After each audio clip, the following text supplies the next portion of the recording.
para conversar sobre tu nuevo libro, Un día cualquiera. El libro trata, obviamente, la trama de dos hermanos, Arcos, que viajan a México, viajan a Perú, en las conquistas, ¿no?, de las Indias, de la carrera de Indias. ¿Estos arcos tienen que ver con tu familia? ¿Va de ahí el origen de la novela? Es una pregunta un poco obvia, ¿no? Pero... Claro, sí, bueno, hay dos anécdotas en realidad.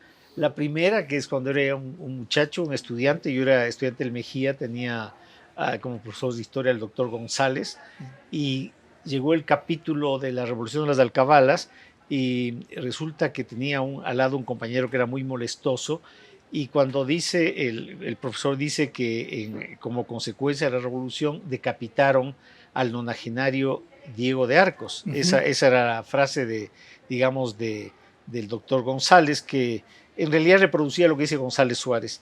Y este amigo me pega un codazo y da un grito en la gracia y dice, aquí está el nieto, ¿ya?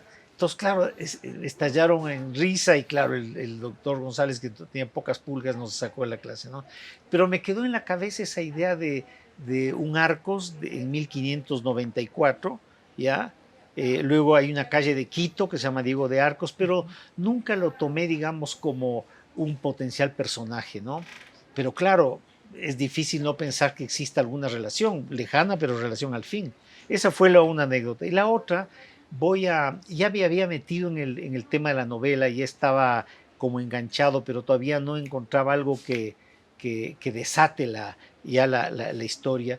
Y voy a Sevilla, voy a un pueblito maravilloso, se llama Arcos de la Frontera, cerca de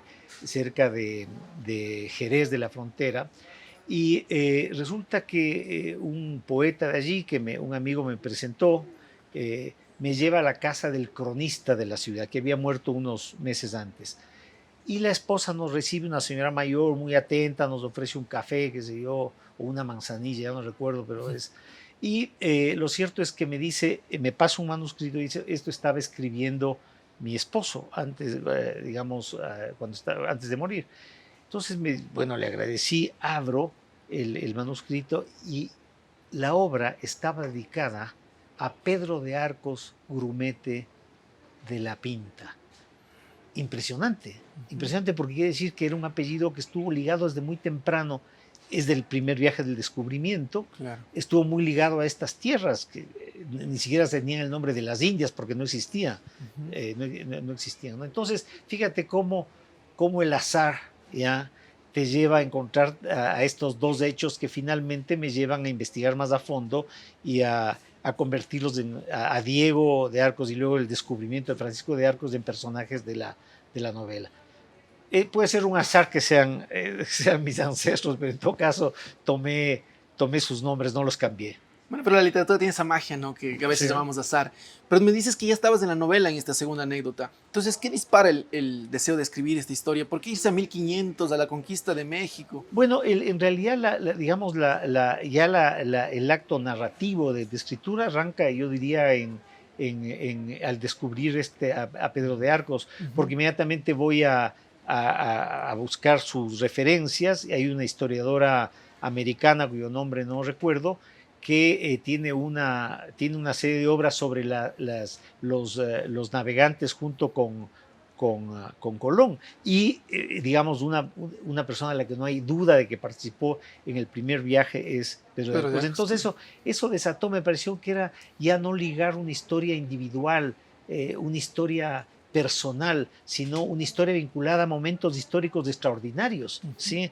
A momentos históricos que cambiaron el concepto que Europa tenía de sí misma, y también cambió radicalmente la vida y la existencia de los pueblos que hoy se llaman pueblos originarios, ¿no? Claro, yo diría que en ese sentido Nietzsche no se equivoca, la historia se repite y el drama humano se repite. Bueno, ahora tú has señalado, hay un momento, Europa está viviendo una situación dramática, pero yo diría que los personajes incluso vienen a las Indias, se embarcan en esa aventura, que es una aventura sin futuro. Ahora desde el presente vemos eso como futuro, venían a buscar oro. Claro. No venían, o sea, estaban huyendo estos dos muchachos, porque Francisco tiene 17 años cuando se embarca un muchacho, un joven, y Diego no es mucho mayor que él, ¿ya? Están en un momento en el cual optan por un por un destino incierto. La muerte es lo más La probable. muerte, lo más probable. El mar, en la tradición, fíjate que es una tradición, la tradición sobre el mar, una tradición que viene desde Grecia, en esa gente. El mar es el Ponto, es el sitio de la muerte, el sitio de los grandes monstruos. Entonces, embarcarse implica un acto de desesperación. ¿Frente a qué? Al hecho de mantenerse vivos, porque la hoguera esperaba a los conversos. Y al menos en el caso de Francisco, su padre le lleva a mirar un auto de fe, en el cual, digamos, le queman a un converso, ¿no? Entonces, te digo, yo creo que la historia se repite. Los dramas que viven estos personajes no son distintos. Tal vez la sensibilidad, digamos, los eventos externos son un tanto distintos, pero yo creo que las emociones sobre la impotencia, sobre el dolor, sobre la incertidumbre, sobre el miedo, son iguales. El hombre no ha evolucionado, digamos, esos sentimientos no han cambiado y además los contextos que provocan esos sentimientos tampoco han cambiado. Francisco, porque ha leído la Odisea, la Ilíada, las crónicas de los primeros adelantados a las Indias, él es como que conoce lo que va a venir y eso hace que se pierda el miedo. Y me hacía preguntar como la importancia de estas novelas históricas, ¿no? O sea, que no nos pase como a esos hombres que van solo convencidos de lo que dice Francisco porque es el único que ha leído, ¿no? La importancia de leerlo por nosotros mismos, ¿no? Claro, digamos, eso también son los azares de la vida. Su situación de converso le lleva a que su madre le entregue a un pariente suyo para que lo eduque, es un canónigo, y él aprende, sí, claro, lo cierto es que las lecturas, la erudición de esa época lo que hace es mirar lo que está viviendo con los ojos de sus fuentes de ilustración, que son básicamente los griegos y los latinos. Es un hombre que conoce Virgilio, ya la Eneida, y que conoce especialmente Homero, la Odisea, la Ilíada. Entonces, en realidad, me da la impresión que él vive los hechos a partir de ese espíritu clásico, que es la única referencia explicativa que él tiene. Por eso, en determinados momentos, trata de entender lo que no se entiende, es este mundo nuevo, complejo, difícil, a la luz de las explicaciones más clásicas, ¿no? Que si los gigantes, ¿no? Él hace alusión a los lesprigones, digamos, a esos personajes que devoraban hombres digamos, a los hombres de Ulises cuando él está tratando de regresar a Ítaca, ¿no? Entonces, ahí eso ahora, eso no le quita miedo ni le hace más audaz, porque finalmente ante la evidencia de que hay que salvar la vida, simplemente el instinto también cuenta, ¿no? Entonces, tal vez lo interesante de este personaje es el hecho de que él trata de entender ese nuevo mundo que encuentra a partir de la historia clásica, de lo que él conoce, que es lo que nos pasa a todos, ¿sí? O sea, digamos, tratamos de entender algo que entendemos a partir de nuestras referencias, y en ese caso era la Grecia clásica, los autores clásicos, ¿sí?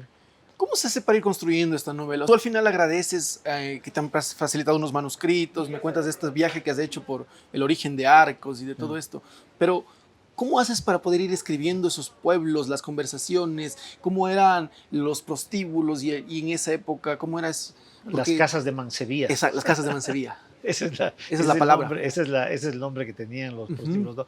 Bueno, yo creo que esa es parte de una investigación más de casi lingüística, digamos, de los términos que se usaban, ya, bueno, además de lecturas, yo creo que... ¿Te la pasaste en bibliotecas? Bueno, primero que me fue a Andalucía, recorrí mucho Andalucía, luego, claro, leer, no solo pasar en biblioteca, sino leer. Hay muchas crónicas maravillosas, yo creo que es importantísimo leer, por ejemplo, las cartas de relaciones de Cortés a los reyes. Digamos, son importantes. Cortés era un tipo de una inteligencia especial, ¿ya? Por un lado.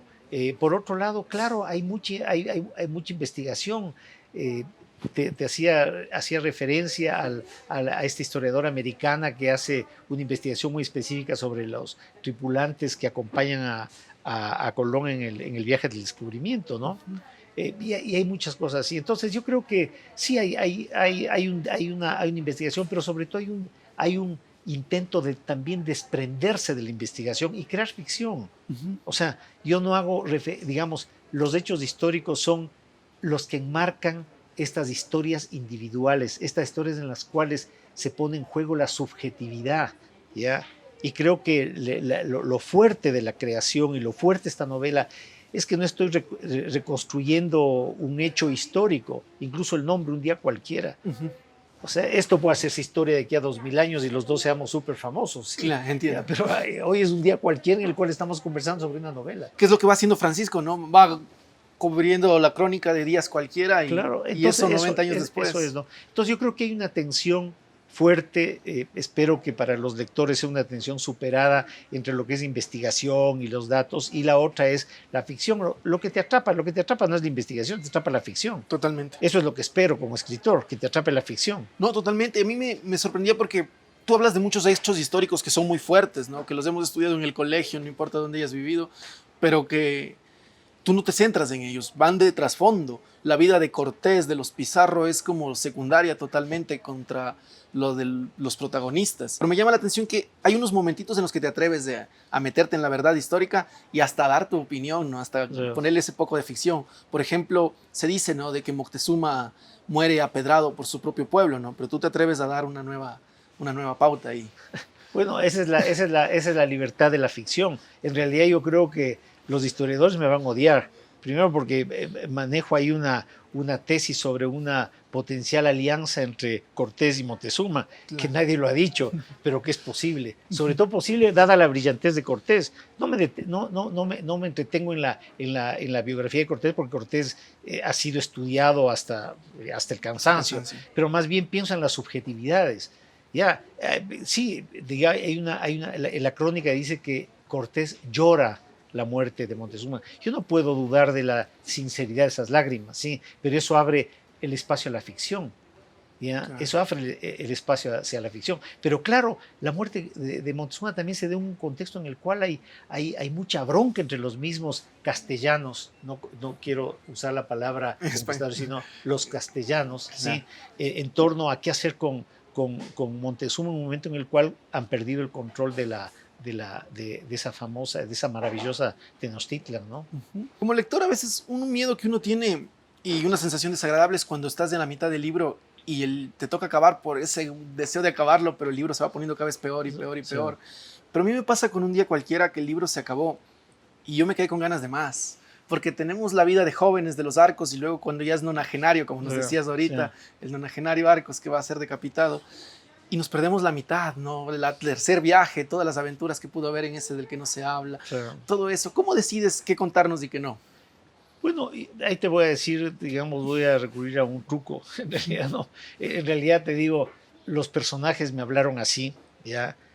Francisco me dejó de hablar cuando hace su tercer viaje acá, y Diego me comienza a hablar, digamos, ya cuando es un hombre viejo. Entonces, el resto más bien dejo a la imaginación del lector que arme ese vacío. Tal vez una reiteración de vidas, tal vez el tiempo que ellos vivían, el tiempo de su vida era un tiempo también muy cíclico, o sea, ya había pasado la euforia, la adrenalina, la violencia de la primera etapa de la conquista, pero también había pasado esa brutal violencia entre castellanos. O sea, yo creo que pocas sociedades vivieron tal grado de violencia entre sus propios, entre los castellanos. O sea, en un momento uno de los personajes dice era mucho más fácil morir a espada o decapitado por un castellano que en un combate con los nativos. Entonces, entonces me da la impresión de que ese vacío tal vez lo debe construir el lector. Si no, iba a salir una novela muy larga, capaz que la botabas a la mitad y ya. O sea, eso también es la experiencia, ¿no? Estamos hablando tú has escrito, ya esta no es la primera novela que se va a hacer un boom. Espero. Y eso te da la experiencia también, ¿no? El oficio, saber cuándo cortar, cuándo no poner de más. Pero háblame un poquito más para los que somos escritores o queremos volvernos en eso. ¿Cómo elegir? Porque si bien hay esa tentación, como te digo, de alargar las historias, también hay la tentación de botar todo lo que has escrito, ¿no? Entonces has escrito 900 páginas y quieres hacer un tocho ahí para no desperdiciar nada. ¿Cómo tú consigues esa sapiencia, digamos, para decir, hasta aquí me dejó de hablar el personaje? Vamos un poquito más en eso de qué es que te dejen de hablar los personajes. Yo creo que hay un elemento importante que es una pregunta: ¿qué es lo esencial? ¿Qué es lo esencial que yo debo y quiero narrar? ¿Qué es lo esencial? ¿Y qué es lo que ya no es esencial? Lo que puede digamos, simplemente dejarse a un lado. ¿Y eso que es esencial es un concepto que tú lo tienes claro o es algo que vas descubriendo? Yo creo que es algo que se descubre. Mira, yo creo que es un tema crucial es escucha a tus personajes, escúchalos. Cuando te dejen de hablar, escúchales, no los forces, ¿sí? O sea, bueno, esta novela me ha llevado algunos años y claro, ya al final te comienzas a convertir en loco porque ya sueñas te levantas y estás pensando, te sientes a escribir, estás pensando, te tomas un café y está. Entonces, al final, digamos, te agobian, pero también un momento en el cual uno debe decir, bueno, ¿qué más me tienes que contar tú? ¿Qué más me quieres decir tú? Porque son más fuertes que personas de carne y hueso. Si un personaje realmente te ha convencido, ya es más fuerte que carne y hueso. Salvatierra. Salvatierra es pocas páginas, pero es de una fuerza impresionante. Y un rato Salvatierra, bueno, ya dejó de hablar hasta que finalmente en La Noche Triste se pierde Salvatierra y se pierde su obra, que es el primer diccionario, digamos, de 3 lenguas. ¿Ya? Los libros de las 3 lenguas, el libro de las 3 lenguas, ¿no? Entonces, fíjate que es muy importante ese diálogo interior del escritor, es muy importante. Escucha a tus personajes y pregúntate siempre qué es lo esencial. ¿Qué es lo esencial? ¿Qué es aquello que si no está, la novela se cae, la narración se cae? ¿Ya? También eso evita que vaya en exceso y que sean palabras, páginas de páginas, de páginas que ya no son esenciales. Hay un tema ahorita que está pasando en la ciudad de Quito, pero en todo el Ecuador creo que le compete lo que está pasando con la Biblioteca Aurelio Espinosa Poli, y ese solo es un ejemplo de lo que pasa con el archivo histórico del país, con la memoria histórica, con lo que es la cultura ancestral que tenemos aquí, que no se le ha dado ese valor. ¿Crees que hay que trabajar más en eso como país? Bueno, yo creo que el país es un país que se ha especializado en destruir su memoria. Yo creo que no queremos tener memoria. O sea, archivos enteros destruidos o en vías de destrucción, bibliotecas privadas y públicas en un estado lamentable. Lo de Aurelio Espinosa Poli yo diría que es un milagro digamos, en riesgo de desaparecer porque ya no tiene recursos o le han quitado los recursos. Entonces, yo creo que es un país que milita ya el olvido, milita la destrucción de la memoria en todos sus aspectos, ¿sí?